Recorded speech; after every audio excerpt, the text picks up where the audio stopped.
Bismillahirrahmanirrahim. Assalamualaikum warahmatullahi wabarakatuh. Apa kabar siswa-siswi di rumah? Ibu doakan semoga kita selalu sehat walafiat dan dalam lindungan Allah Subhanahu wa taala. Amin ya rabbal alamin. Pada kesempatan kali ini, Ibu akan menjelaskan materi tentang mata pelajaran biologi. Ibu harap sebelum kalian memulai pembelajaran, kita mulai dengan berdoa. Semoga apa yang kita pelajari di dalam video ini bisa bermanfaat bagi kita semua. Oke, mari menyaksikan video pembelajarannya. Baiklah, sebelum kita mulai pembelajarannya, marilah kita berdoa bersama-sama. Bismillahirrohmanirrohim. Raditu billahi robba, wabil islami dina, wabi muhammadin nabiyya wa rasula, Rabbi sidni ilma, warzukni fahman. Amin.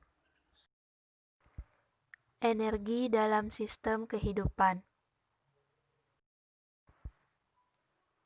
Pada pembelajaran kali ini, kita akan membahas tentang pengertian energi secara umum, serta menyinggung sedikit tentang bentuk-bentuk energi.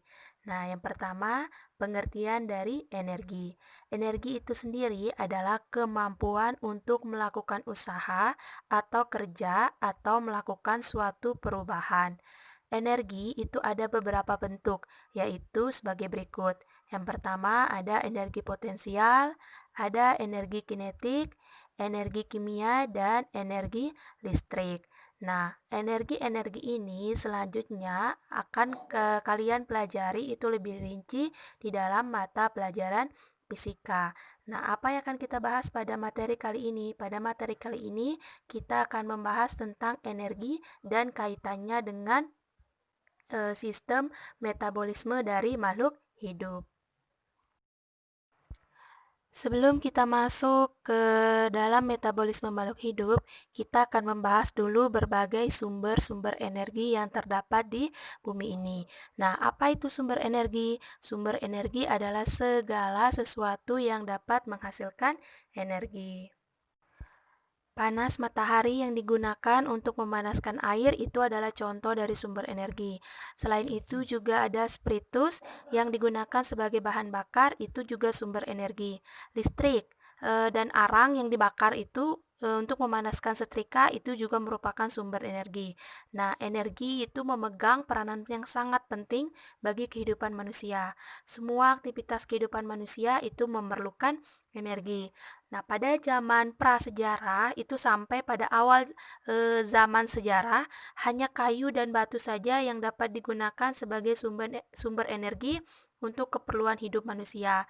Nah, sampai saat ini bahan bakar minyak bumi dan gas itu digunakan untuk berbagai keperluan hidup manusia. Nah, jika kalian perhatikan diagram di bawah ini itu merupakan persentase berbagai sumber energi yang paling banyak digunakan untuk kehidupan manusia. Itu yang paling banyak kita gunakan sampai sekarang adalah minyak. Setelah itu ada batu bara yang berwarna putih, yang warna orange itu adalah gas bumi, yang hijaunya air, dan yang terakhir pink itu adalah nuklir. Setelah kalian mengetahui sumber energi tadi, nah sumber energi itu dia dibagi lagi menjadi dua. Yang pertama ada yang namanya sumber energi tak terbarukan, dan nanti yang kedua akan kita bahas sumber energi yang terbarukan. Ya, yang pertama ini sumber energi tak terbarukan. Ya, energi tak terbarukan itu yang paling banyak dimanfaatkan adalah minyak bumi, batu bara, dan gas alam. Ketiganya itu digunakan dalam kehidupan sehari-hari, yaitu pada industri, untuk pembangkit listrik, maupun sebagai bahan bakar transportasi kita.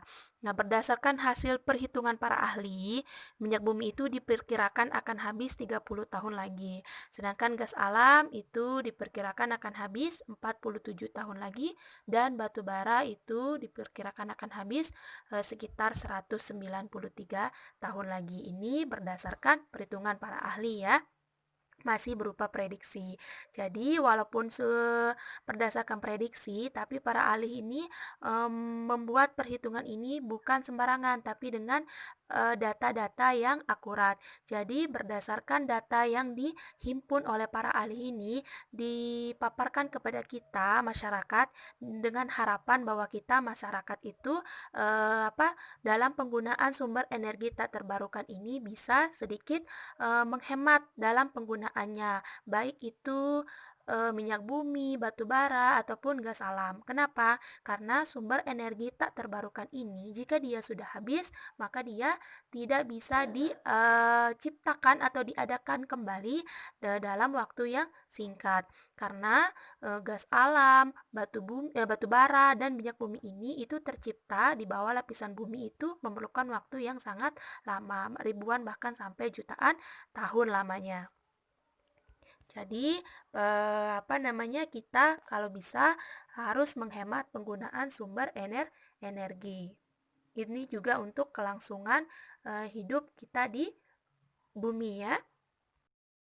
Nah, yang tadi sumber energi tak terbarukan itu dibagi lagi, dia menjadi energi hasil tambang bumi dan nanti energi nuklir. Yang pertama, energi hasil tambang bumi. Energi hasil tambang bumi itu ada minyak bumi, gas, dan batu bara. Itu merupakan bahan bakar fosil yang berasal dari tumbuhan dan hewan-hewan yang terkubur jutaan tahun lalu di dalam bumi. Nah, untuk mendapatkan minyak bumi itu dilakukan penambangan atau eksploitasi ke dalam perut bumi. Jadi semua hasil tambang bumi seperti minyak bumi, gas, dan batu bara itu dikelompokkan menjadi energi hasil tambang bumi.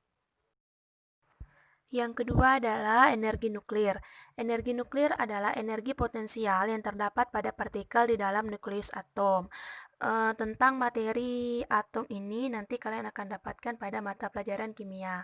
Oke, selanjutnya, partikel nuklir itu seperti proton dan neutron itu tidak terpecah di dalam proses reaksi fisi dan fusi.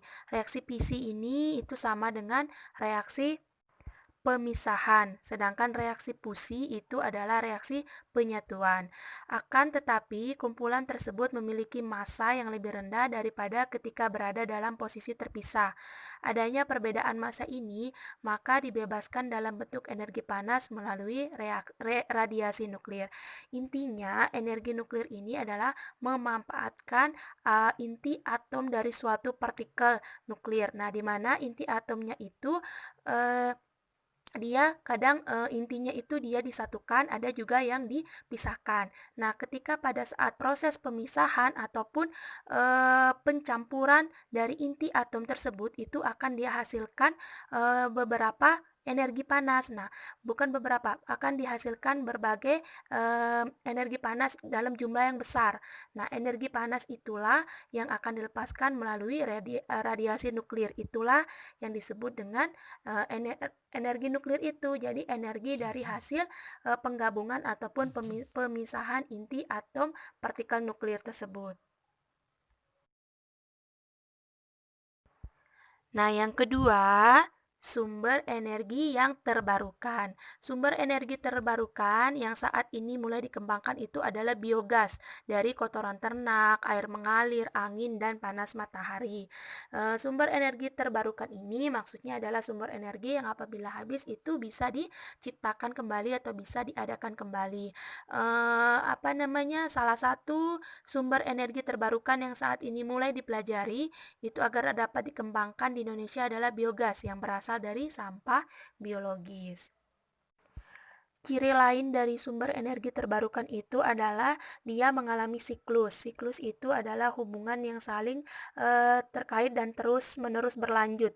Misalkan air itu ada siklusnya, angin seperti itu juga ya. Dan karena matahari ini adalah sumber panas yang utama bagi bumi kita. Bagian dari sumber energi terbarukan yang pertama adalah energi matahari. Energi matahari atau energi surya adalah energi yang didapat dengan mengubah energi panas surya matahari melalui peralatan tertentu menjadi energi dalam bentuk lain. Matahari merupakan sumber utama energi. Energi matahari itu dapat digunakan secara langsung maupun diubah ke bentuk energi lain. Misalkan, penggunaan energi matahari secara langsung itu dapat kita lihat pada saat kita menjemur pakaian, ikan, serta dalam pemanfaatan energi matahari untuk menghasilkan garam. Nah, sedangkan pemanfaatan energi matahari secara tidak langsung itu energi matahari dirubah dulu dengan teknologi tertentu untuk menjadi energi listrik. Sekarang sudah mulai banyak teknologi atau negara-negara di belahan dunia itu yang menggunakan pemanfaatan energi matahari untuk dirubah menjadi energi listrik. Yang kedua, pembangkit listrik tenaga air atau biasa yang disebut dengan PLTA. PLTA ini adalah pembangkit yang mengandalkan energi potensial dan energi kinetik dari air untuk menghasilkan energi listrik. Energi listrik yang dibangkitkan ini itu disebut dengan hidroelektrik. Nah, komponen pembangkit listrik jenis ini itu adalah generator yang dihubungkan ke turbin yang digerakkan oleh energi kinetik air. Namun, secara luas pembangkit listrik tenaga air ini tidak hanya terbatas pada air dari sebuah waduk atau air terjun saja, melainkan itu juga pembangkit listrik yang menggunakan tenaga air dalam bentuk lain, seperti tenaga ombak. Yang ketiga adalah energi angin. Energi angin ini memanfaatkan tenaga angin dengan menggunakan kincir angin untuk diubah menjadi energi listrik atau bentuk energi lainnya. Umumnya digunakan dalam ladang angin dalam skala besar untuk menyediakan listrik di lokasi yang terisolir. Nah, yang keempat ini adalah energi tidal. Mungkin banyak yang baru mendengar tentang istilah energi tidal ya. Energi tidal ini merupakan energi yang memanfaatkan pasang surutnya air yang sering disebut juga sebagai energi pasang surut. Nah, jika dibandingkan dengan energi angin dan energi matahari, energi tidal ini memiliki sejumlah keunggulan. Beberapa keunggulan tersebut antara lain itu memiliki aliran energi yang lebih pasti atau mudah diprediksi. Nah, lebih hemat ruang dan tidak membutuhkan teknologi konversi yang rumit. Konversi itu mengubah ya. Nah, tapi kelemahan dari energi ini adalah membutuhkan alat konversi yang andal, yang mampu bertahan dengan kondisi lingkungan laut yang keras karena tingginya tingkat korosi dan kuatnya arus laut. Korosi itu adalah kondisi di mana besi itu mengalami perkaratan, itu adalah korosi. Sampai sini dulu penjelasan Ibu tentang materi pembelajaran kali ini. Marilah kita tutup dengan sama-sama membaca doa kafaratul majelis. Subhanakallahumma wa bihamdika asyhadu alla ilaha illa anta astaghfiruka wa atubu ilaik. Wassalamualaikum warahmatullahi wabarakatuh.